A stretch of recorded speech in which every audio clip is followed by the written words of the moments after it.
여러분들 안녕하십니까? 영어는 시원스쿨, 영업은 영업스쿨, 영업스쿨의 안선생 안주원이라고 합니다.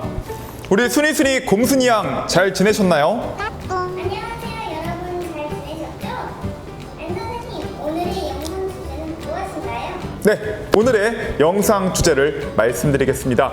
오늘은 소개 영업 노하우에 대해서 말씀드릴 거예요. 저는 개인적으로 영업의 꽃은 소개라고 생각을 하거든요. 근데 많은 사람들이 이 소개받는 법에 대해서 이제 어려움을 겪고 있습니다. 오늘 제가 그 고민을 시원하게 해결해 드리도록 하겠습니다. 일단은 첫 번째로 왜 소개 시장을 구축을 해야 되냐? 여기부터 한번 짚고 넘어가 볼게요. 영업하시는 분들이 DB 영업이라고 해서 데이터베이스 영업을 많이 하십니다. 물론 좋아요. 좋은데 이 DB 영업이라는 거는 그 DB 공급자에게 무슨 문제가 발생했을 경우에는 나의 영업 컨디션도 좌지우지 될 수 있습니다. 그렇기 때문에 나 스스로, 본인 스스로가 나만의 소개시장 또 이 영업 플랫폼을 구축을 하셔야만 탄탄대로의 영업의 길을 걸을 수 있겠죠. 그럼 첫 번째 비법을 소개시켜 드리도록 하겠습니다. 소개받는 첫 번째 노하우! 나를 브랜드화 시켜라!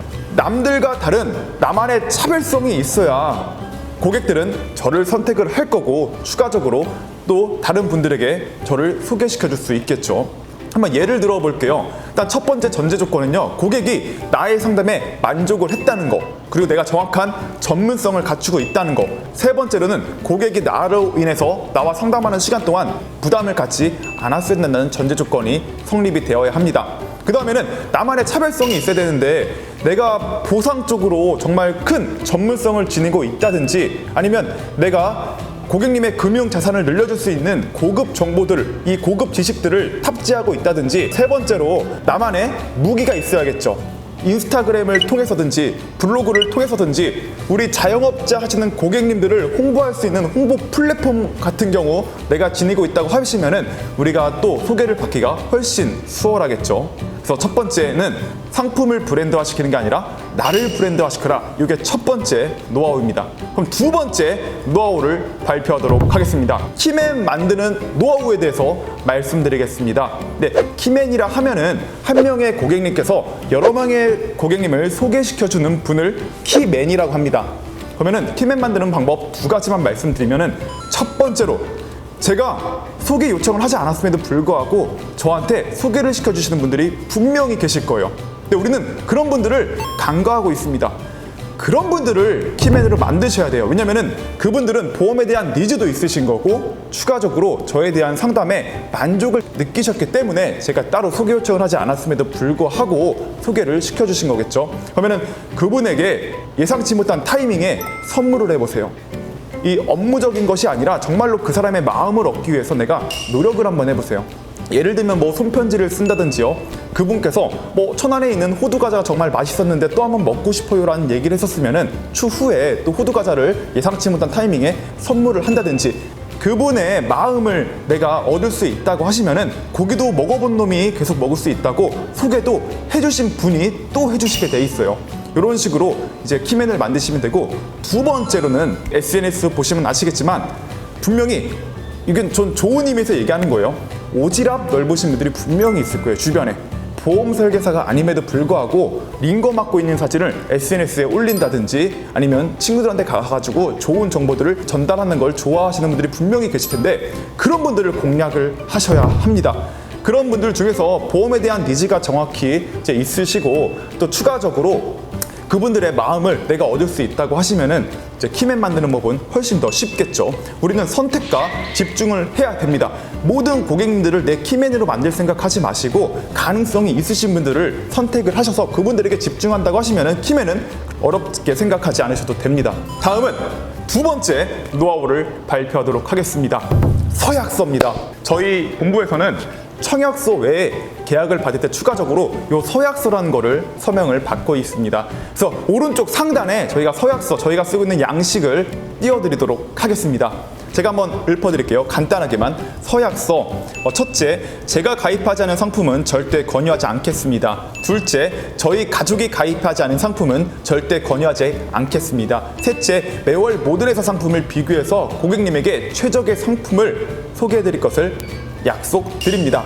그래서 설계사의 의무에는 저는 상품을 팔지 않습니다. 양심을 팔겠습니다. 혹시나 위 세 가지 사항 중 위반되는 사항이 있다면 기한에 상관없이 고객님께서 원하시는 어떠한 방법으로 보상해드릴 것을 약속드리겠습니다라고 써 있고요. 이거를 막 법적으로 막 딱딱하게 몰고 가는 것이 아니라 고객님이랑 재미있게 위트 있게 풀고 가셔야 돼요.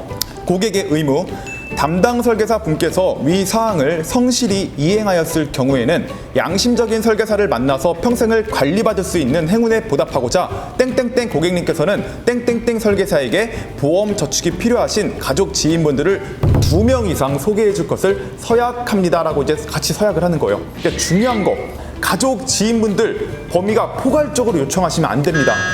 민경 씨, 동생분 수경 씨 있으시죠? 수경 씨도 오늘 제가 드렸던 상담을 들으신다고 하시면은 또 도움이 되는 내용이 분명히 있지 않을까요? 수경 씨 소개시켜 주세요. 친구 민지 씨 있으시죠?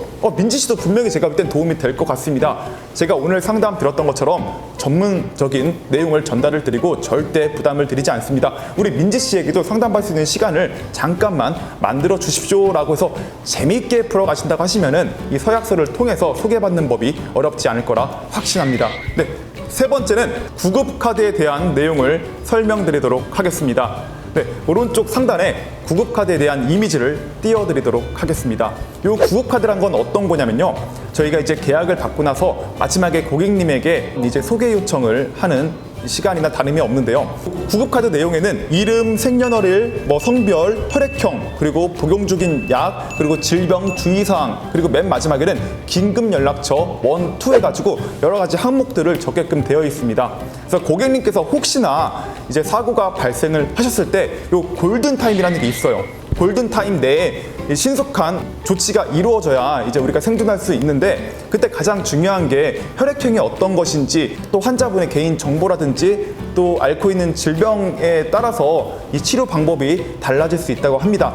그래서 이 구급카드를 항상 지갑에 소지하고 다니시면은 혹시나 긴급 상황이 발생하더라도 우리가 골든타임 내에 조치를 취할 수가 있겠고요. 가장 중요한 내용이요. 다음 화면 띄워드리도록 하겠습니다. 고객님, 보험회사에서 안 찾아간 보험금이 무려 11조 원이 된다고 합니다. 저는 고객님께서 무슨 일이 발생하더라도 대리인 제도를 통해서 고객님의 보험금을 찾아드릴 것을 약속드리겠습니다. 고객님께서 가장 중요하게, 가장 소중하게 생각하시는 친구 및 지인분들을 2분만 연락처를 적어주시면은 저희가 고객님의 긴급연락처 대리인을 지정을 해드려서 고객님께서 어떠한 일이 발생하더라도 보험금이 누락되는 일이 없도록 저희가 도와드리도록 약속드리겠습니다. 2분만 적어주시죠 라고 했을 때 고객님이 당연히 가벼운 마음으로 적어주시겠죠. 네, 쉽게 적어주실 거예요. 그러면은 만약에 민수 씨가 경민 씨를 적은 거예요. 제가 경민 씨에게 전화드립니다. 안녕하세요, 누구누구입니다. 다름이 아니라 제가 민수 씨를 이제 상담을 진행을 했었는데 이러이러한 일 때문에 인생에 있어서 가장 소중한 친구분을 적어달라고 했더니 우리 경민 씨를 적어주셨네요. 그래서 제가 앞으로 민수 씨에게 이러이러한 일이 발생했을 때 경민 씨에게 연락이 갈 수도 있습니다. 바쁘시겠지만 제 전화 받아주시면 감사하도록 하겠습니다라고 했을 때 우리 경민 씨가 기분이 좋을까요, 안 좋을까요? 기분이 정말 좋겠죠. 그리고 자연스럽게 제가 보험업에 종사하고 있다는 것을 알렸죠.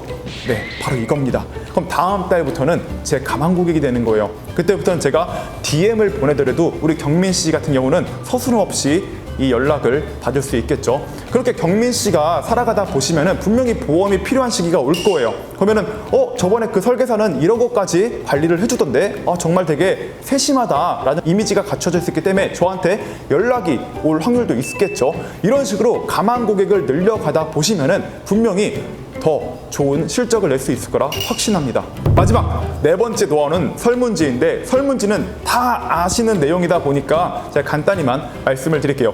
이 설문지에 들어가는 이 질문들은 무조건 다 긍정적인 답변을 유도할 수 있는 질문들로 구성이 되어야 합니다. 상담에 있어서 가장 중요한 것은 좋은 질문을 던져라라고 했습니다. 그래서 마지막에 여쭤보는 거예요. 형님, 오늘 저와의 시간이 도움이 되셨나요? 여기 설문지에 제가 오래오래 일할 수 있도록 두 분만 소개시켜 주시면 감사하겠습니다. 아까처럼 구체적인 사람을 지목을 하는 거예요. 그렇게 이제 소개를 받아서 고객님에게 부탁드리는 거죠. 고객님, 제가 오늘 상담 진행해서 보셨듯이 저는 절대 부담을 드리지 않습니다. 고객님들 소개시켜 주신 분들에게 간단한 전화 한 통화 넣어서 내가 오늘 상담을 받았는데 정말 큰 도움이 되었다. 너도 상담을 받으면 아마 도움이 될 거야. 혹시나 요 땡땡땡 설계사에게 연락이 가면은 시간이 되면 한번 만나봤으면 좋겠어 라고만 전달해 주세요라고 전달하는 거예요. 그러면은 분명히 소개 영업에 대해서 더 긍정적인 일들이 발생할 거라고 자신합니다. 이상 오늘 소개 영업 노하우에 대한 모든 노하우들을 말씀드렸습니다. 다음 시간에는 지인 영업 노하우와 SNS 영업 노하우에 대해서 말씀드릴 건데요. 앞으로도 많은 관심 부탁드리겠습니다. 이상 영상 마치도록 하겠습니다. 알람, 좋아요, 구독, 3콤보 고고고! 감사합니다.